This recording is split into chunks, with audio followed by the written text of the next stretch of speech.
Transmission received. O5 Council ID detected. Playing log now.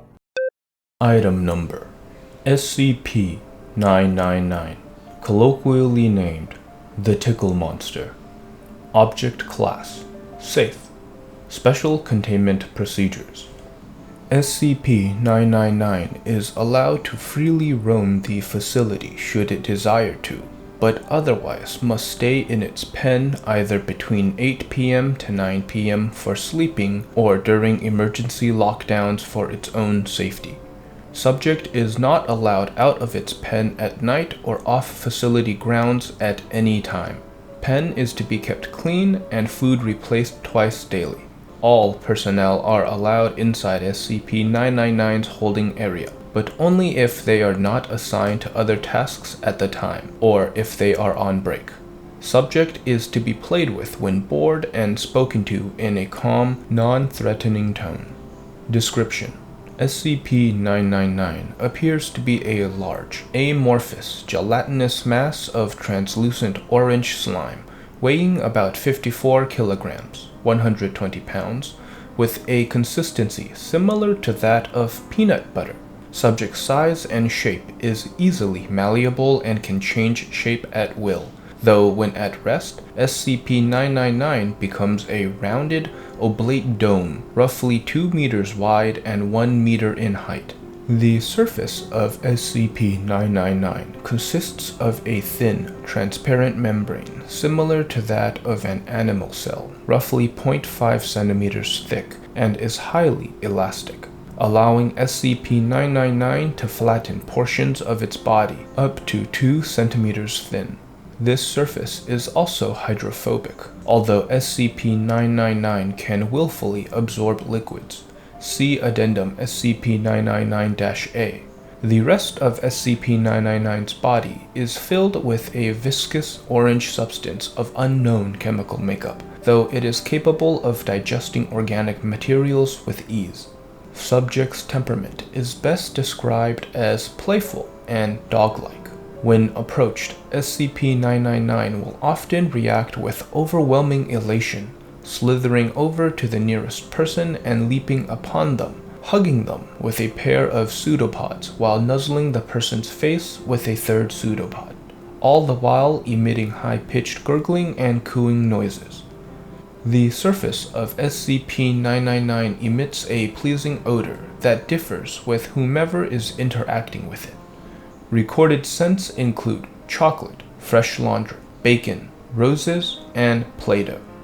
Simply touching SCP-999's surface causes an immediate mild euphoria, which intensifies the longer one is exposed to SCP-999 and lasts long after separation from the creature.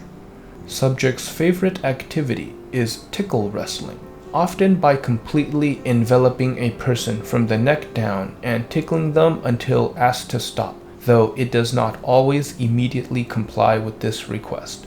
Though injuries may occur, SCP-999 has never been found to purposely attempt to harm others, and will immediately back away and contract its body into a quivering mound while gurgling in a manner similar to a whimpering dog, seemingly apologizing for hurting someone on accident. While the creature will interact with anyone, it seems to have a special interest in those who are unhappy or hurt in any way. Persons suffering from crippling depression or PTSD, for example, have reported having a far more positive outlook on life after multiple interactions with SCP-999. The possibility of manufacturing antidepressants from SCP-999 slime is currently being discussed. In addition to its playful behavior, SCP-999 seems to love all animals, especially humans, refusing to eat any meat and even risking its own life to save others. On one occasion, leaping in front of a person to take a bullet fired at them. Subject's intellect is still up for debate. Though its behavior is infantile, it seems to understand human speech and most modern technology, including guns. SCP-999's diet consists entirely of candy and sweets, with M&Ms and Necco wafers being its favorites. Its eating methods are similar to those of an amoeba. Addendum SCP-999-A. Reminder to all staff, SCP-999 is not to consume caffeinated soft drinks of any kind. Last week, someone gave SCP-999 a can of cola along with its usual breakfast. Not only was it literally bouncing off the walls for half an hour, the carbonation made SCP-999 visibly queasy afterwards, and it refused to move or eat the rest of the day. SCP-999 has thankfully recovered since, but the staff member in question has been reprimanded. Addendum SCP-999-B. The following is a report from an experiment in which SCP-682 is exposed to SCP-999 in hopes that it will curb the creature's omnicidal rage. SCP-999 is released into SCP-682's containment area. SCP-999 immediately slithers towards SCP-682. 999. Elated gurgles. 682. Unintelligible groans. Growling. What is this? SCP-999 moves in front of SCP-682, jumping up and down in a dog-like manner while calling out in a high-pitched squealing noise.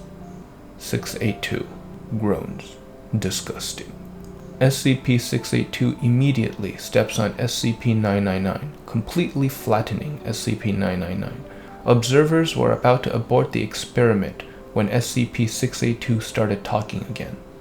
682. Grunts. Unintelligible. What is this? Low noise, similar to a light chuckle. I feel good.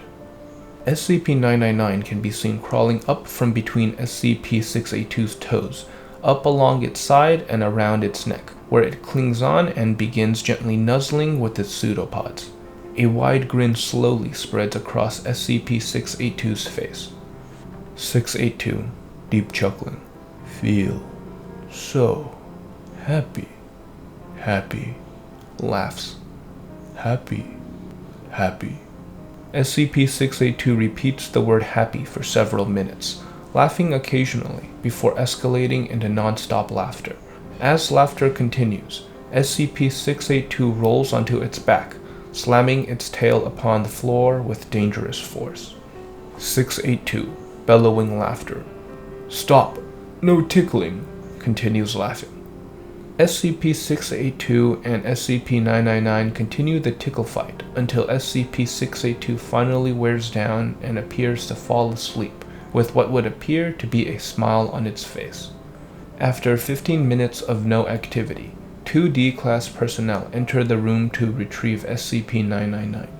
When SCP-999 is removed, SCP-682 immediately wakes up and unleashes an unidentifiable wave of energy from its body, all the while laughing maniacally. All persons within the wave's range collapse into crippling fits of laughter, allowing SCP-682 to escape and slaughter all in its path. Meanwhile, SCP-999 quickly rescues as many persons as it can, taking them to a safe place to recover from SCP-682's laughter wave, while agents suppress and recontain SCP-682.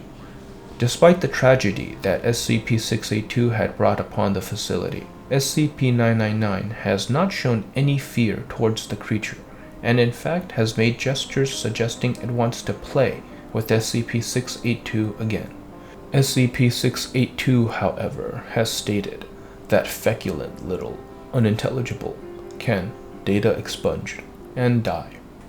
Memo from Dr. While the test was unsuccessful and ended in tragedy, that had to be the funniest thing I have seen. I never thought I'd see the day when I could regard SCP-682 as cute. Please send me a copy of the security tapes ASAP. Doctor's note. Oh, I remember that incident. I was actually given the security tape because people were passing it around saying, no way, 682 was so cute. It was disgusting. I didn't think it was cute. It was kind of scary.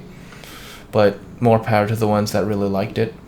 SCP-999 is great. I've actually had a couple sessions with him. I really like sitting with it and just talking to it. It's actually really intelligent. It doesn't speak, but it does communicate. When you are speaking to it and letting it know things, it is acknowledging what you're saying and it responds accordingly. So it's like the ultimate therapist, someone who listens, someone who empathizes, but will never tell anybody. Dr. Z, out.